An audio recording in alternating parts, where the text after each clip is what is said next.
helping to bring punk rock into the American mainstream. Boy, it was long overdue back in the late 70s and early 80s. I remember just so many people hated the Sex Pistols. They hated punk rock. They loved Journey. They'll go see Journey. They'll go see REO Speedwagon. Rush was the group, the in group back in the late 70s. But Sex Pistols, oh my God, these guys, where are they from? Although they were reinvigorating rock and roll, getting back to the roots of rock and roll.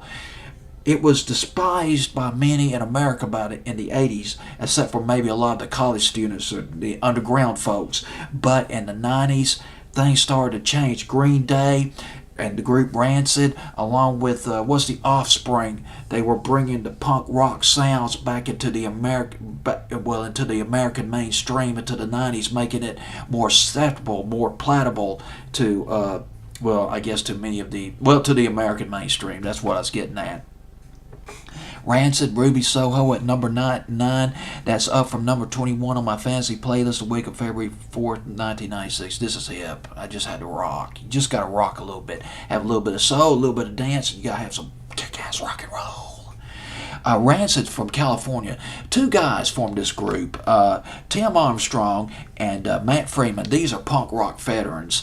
They were in a ska punk band called Operation Ivy, and this was back in the 80s. They put out about 7 albums over the years. What a memory this was. MTV.